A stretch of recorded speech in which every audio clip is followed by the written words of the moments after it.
ating weather update. Ngayon, December 1, 2016. Ngayon, 24 days na lang, Pasko na. Kaya, ito, nag-update tayo ngayon sa bagyo. Ngayon, December. Kung may bagyo man mabuo ngayon, December, babantayan natin yan. Sana naman, wala nga. Mas maganda walang bagyo para masaya ang ating pagsalubong ng Pasko at ang bagong taon ngayon, 2017. Kaya nga, sa last month of the year, ay makikita natin na posibleng may pagbabagong mangyari or any phenomena na posible. Kaya maganda tayo doon, maging handa tayo sa mga ganong klaseng phenomenon na hindi namin inaasahan kung ano nga bang mabubuong bagyo ngayon, malakas ba o hindi.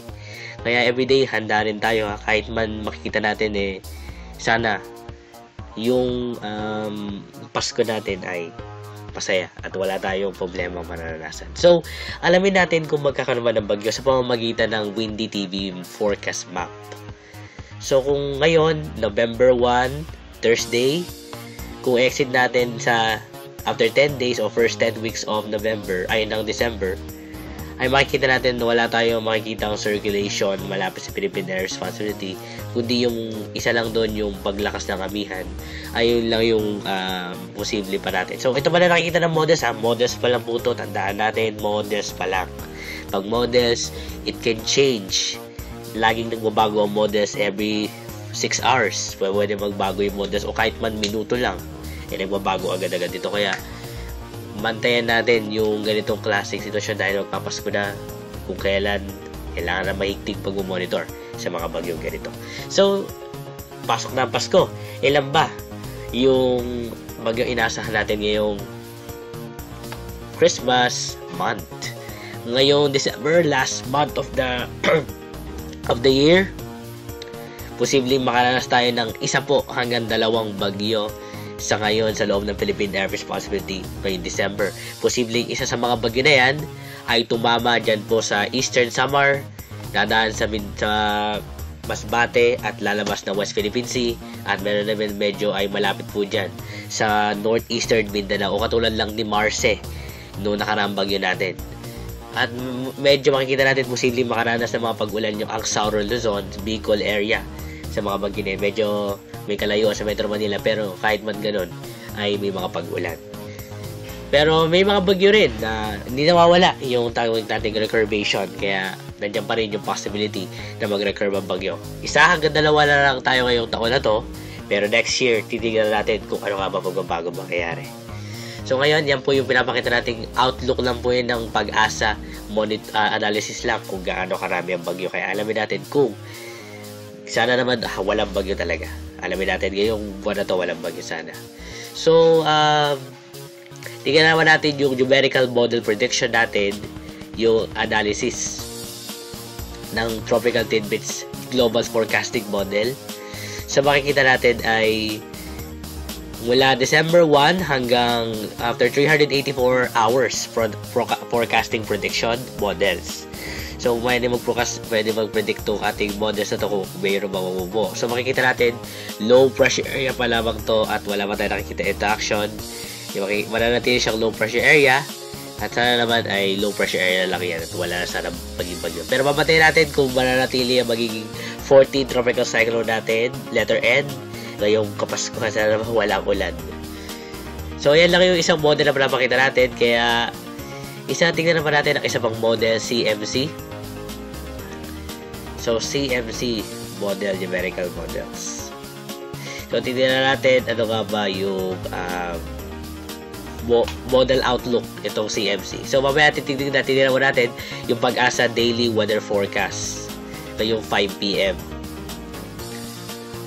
So, ngayon, ang daily weather forecast ng Pag-asa ngayong alas 5 lang hapon, basta gabi, ay posible yung northeast monsoon, yung paglakas pa rin ng amihan ang makaka-apekto dyan sa may extreme north Luzon o dulong hilagang Luzon. Posible makaranas dyan ng mga katamtamang pag-ulan.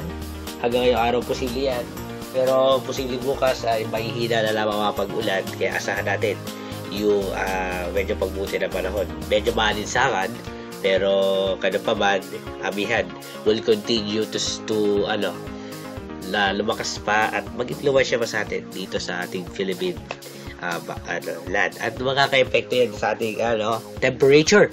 So, yung temperature, kapag pumasok na Kapaskuhan, alam naman natin na posibleng malamig. Siyempre, pag Pasko, malamig, yung hangin galing sa Siberia, makikita natin ay mas malamig pa yung asahan natin ngayong Kapaskuhan dahil wala naman tayo nakikita El Nino.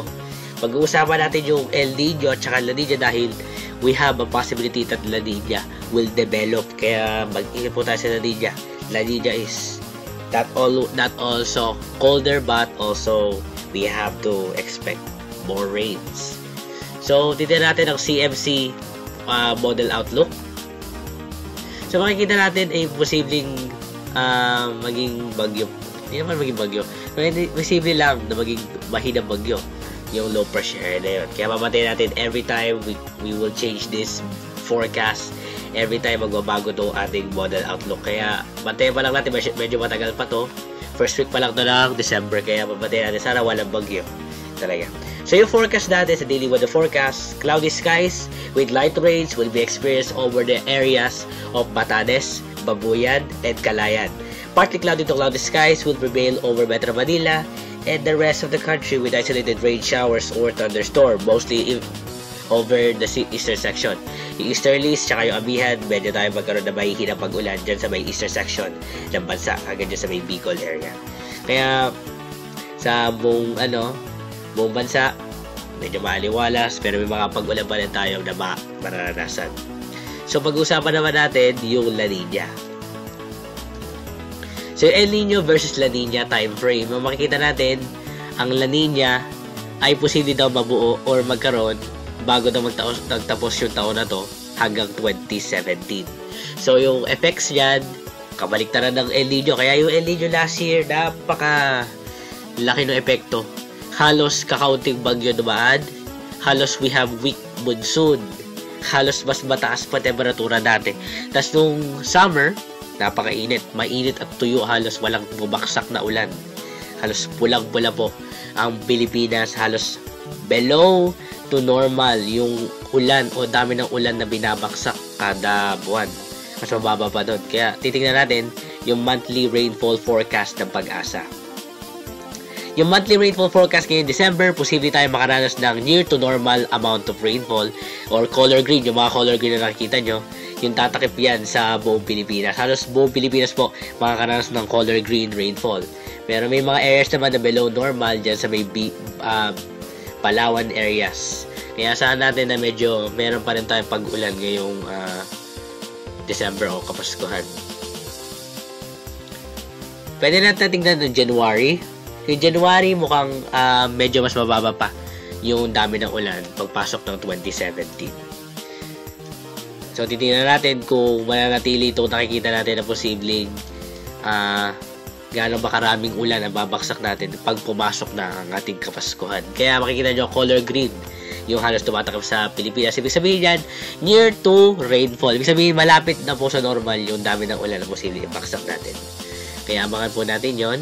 Tsaka yung time frame po ng La Nina ay posibleng magsimula na kasi may mga climatologies na sinasabi na nagsisimula na daw yung La Nina. Nagsisimula na po itong present condition na at unti-unti na mararanasan yan. Kaya mag-ingat po tayo ano ba ang epekto niyan. Babantayan natin ano ba ang effects ng La Nina. Paano ba ito nagbubuo? Saan ba ito madalas tumatama or ano nga ba napakatinding epekto ito. Kaya magkakaroon tayo ng typhoon watch include La Nina. Kaya abangan nyo po yan dito sa ating YouTube channel. Mag-post po ako ng La Nina discussion. Kaya abangan po yan sa ating playlist Typhoon Watch Include. Kaya maraming salamat. Ito po ang ating latest weather update ngayong araw na to. At Merry Christmas po. Malapit na ang Pasko. 24 days na lang. Christmas na. Mag-ipon na kayo para meron kayong mampili ngayong Pasko. At maraming salamat. Ito po ang December weather update ngayong ng Typhoon Watch.